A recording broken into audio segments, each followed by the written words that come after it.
Hey everybody, welcome back to Trekyards, your friendly Star Trek discussion conversation place. I am Captain Foley. And I'm Commander Cockings, and it's a weird day for us, isn't it? Kind of? Sort of?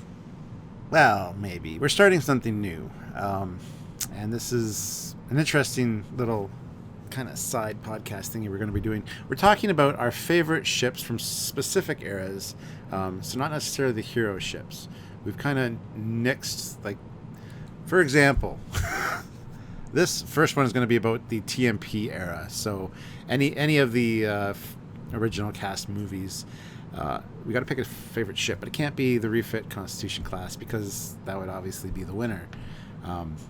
So we're going to talk about another one that we like from this, from that specific era. Yes, and we're going to break down each era and do favorite Alien, favorite Federation, favorite. Like the Enterprise era when CG comes in, there's a billion options, so we'll vary it up. But obviously some eras like TOS, it's favorite goodie or favorite baddie, and there's like a handful for each. But yes, this will be a shortish video. We'll just have a little chat of why, and sort of podcast, sort of learn something about us and our personal opinions. So Stuart, then, what is your favorite non-Enterprise ship good guy from the motion picture era of time?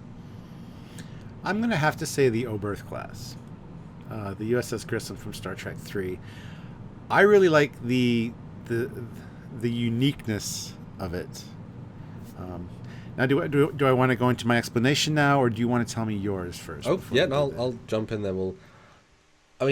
There's a lot of really interesting designs. I certainly think like a lot of the shuttles and secondary craft, and if you want to go into like the space stations as well, like it's a really rich design time. But I do think my favorite is the Miranda class, even though that is 65% the Constitution class. The fact that it isn't is sort of why it wins for its differences. But yes, Stuart, why the Oberth for you? Why does that get your number 2 slot if the refit is your number 1? Well, like I said, because it's a very unique design. It's different design philosophy from the other ships we'd seen, like the Miranda and the Constitution class, which use basically the same components. This has clearly different warp nacelles and a totally unique configuration.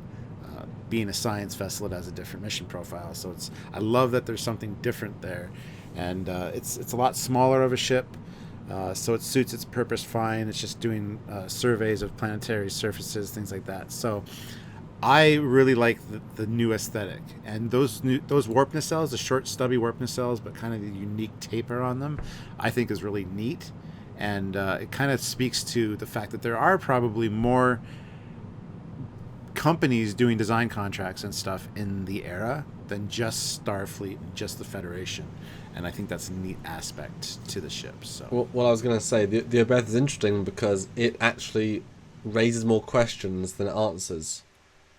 Is it actually yes, it is Starfleet because there's Starfleet personnel, but it doesn't look like Starfleet. How old is it? Is it super old? Is it super new? Is it last gen refitted? Has the style been the standard for civilians for a while? Is it Special Science Corps? Is it, is it Discovery era? It's unique looking. Yeah. How do people get from one zone to the next? Is there anything in the second zone? And yet, I always wish they'd put more. I wish it had more of a featured part, because obviously it's just a kit bash redone on the bridge. So I would assume the bridge would be more unique than literally the bog standard ship of the class bridge of that era, which is the confusing bit. It's the only part you see of the ship. That being said, I mean, it is the red shirt of the movie for sure. It gets taken out pretty quick. And as far as bridge modules go, we've kind of established that the bridge modules are plug and play. So if the Federation or Starfleet did specifically buy an older ship or a civilian science vessel, they would refit it as they need to and plug one of their unique bridge modules into that seat. So I don't have an issue with that. I can see civilian ones having much different bridges, or a specific Vulcan one having something different. But I think it's a possibility that it's just a plug and play module for the bridge. I was just going to say, a lowish budget ship, but they can, quote unquote, afford to put in a brand spanking new bridge because that's what the people are comfortable with. They can use it, they can operate the systems quicker and better in that sort of space. But obviously, It's weird that that ship would go to Genesis, like to the super secret planet that no one can go to. That could mean a lot of things. I mean, I would certainly send it with at least a couple of ships escort, or just send a heavy cruiser. It was in Federation space though, so there was no risk of getting attacked by enemy vessels. No risk at all. It was Right? totally fine. No, very true, very true. But I guess less people know about it, the better. No, I like that. It feels like such a ship of the line for like a low end. Like anyone can build them because they're simple and small and cheap, and multi-purpose. Like you said, they can change bridges and just be cargo carriers. Yeah, so I think it answers lots more questions. Yeah, we've also speculated that the lower secondary hull can be reconfigured and used at different modules, like scientific or cargo or whatever. So yeah, they're a multi-purpose vessel, I think. So I just really like that unique ship, and I can't wait for the round 2 model of it that's coming out soon. And is it then bad of us then, just to go back a little bit, then to be so sort of anti some of the Discovery variants, and yet like this one that's so radically different? Would we not have been anti it at the time? No, I don't know, because we hadn't seen very much at the time of Starfleet vessels, because we only had like TOS and some of, I believe it was some TNG and Star Trek 3. Can't remember the exact dates, but anyway, there wasn't a whole lot to base it on, so we didn't see much of the fleet aspect of Starfleet at that point. We had seen the Miranda, we had seen the Excelsior. So it was neat. That movie really fleshed out the Federation fleet for us, and I really liked that aspect of that movie particularly. It gave a broader sense of Starfleet. It's actually a huge world-building movie. Yes, absolutely. That's why it's one of my favorites, even though the story's not the best. It is one of my favorite Star Trek movies for sure. Yeah, I think she's a greater than some of her parts. You know, just a good idea executed well that looks and feels appropriate to the era. Speaking of then, the Miranda, I mean, you might have been thinking, oh, that's a bit of a safe option, but, you know, this is literally the second ever Starfleet ship we've seen. That's so much pressure when the first one is so iconic, and even at the time they knew toys were being sold for years and years, and that was a big selling item. And so how do you reinvent the wheel and yet keep it so recognizable? And this is such a clever strategic restructuring. Like, it isn't just add a pod here, extend this out. Like, it all feels so integrated and so form follows function, as if they put thought into it, as if they almost kept what they changed to a minimum, but knew, okay, obviously they need the pod that can get blown up. Boom. We know they need to have the underslung. So there's certain narrative reasons, or just want to look different to the Connie, but they all came together in such a strong form that I've got to feel is just really good thought through design rather than just luck. And so to reinvent the wheel for a second time, like, this is a really good, simple, yet different looking ship. And the interesting thing, when the Reliant was originally designed, it was designed to have the nacelles on top, but they changed that idea so it wouldn't be mistaken for the Enterprise that had the nacelles up top, which is interesting. But it was originally designed to be a much more powerful ship than the Enterprise. The Enterprise was a heavy cruiser, and the Miranda was originally the Avenger class. So they had the mega phasers on the side, which were way more powerful, more photon torpedo tubes. It had rear-facing ones. It was designed to be more of a brawler than the Enterprise was, to give it that, that bit of an advantage in that battle to make dramatic tension.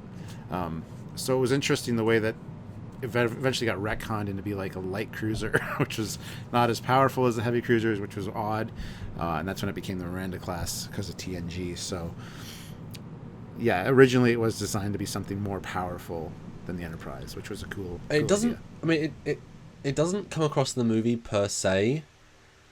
I think only the fact that it's smaller and the fact that it has a dedicated weapons pod comes across in the movie, because we know they took advantage of the situation, each of them, so much that a single torpedo, a single phaser blast with no shields or with low shields will do more damage than if it was a straight battle. Just like in Star Trek 3, same thing. If the Constitution class was at full strength, the Bird of Prey would have no chance, but because of the situation, it did very well. So the movie is not such that you think, wow, that Miranda really could beat it up. I mean, Aft torpedoes is a big deal, but it's also a standalone pod which is super vulnerable. Whereas the front of the Constitution class is in the shield bubble in the absolute middle and protected it more. This is, outer edge and has all these fields of attack. And for me, the mega phasers, I like the concept, but the pylons are too thin.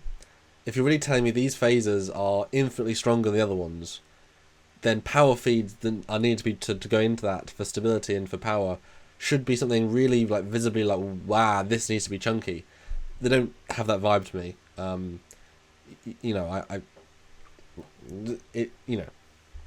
It's fine. They're just add-on. If they're just add-on weapons, then their scale works well, say more powerful, but not like a mega phaser. Like I think you said when we started, it was like a starbase phasers, just the light starbase phasers, which again, like I say, it seems odd if you structuring, but I love the fact that it's just like a pod, just like, and now it's double as well armed.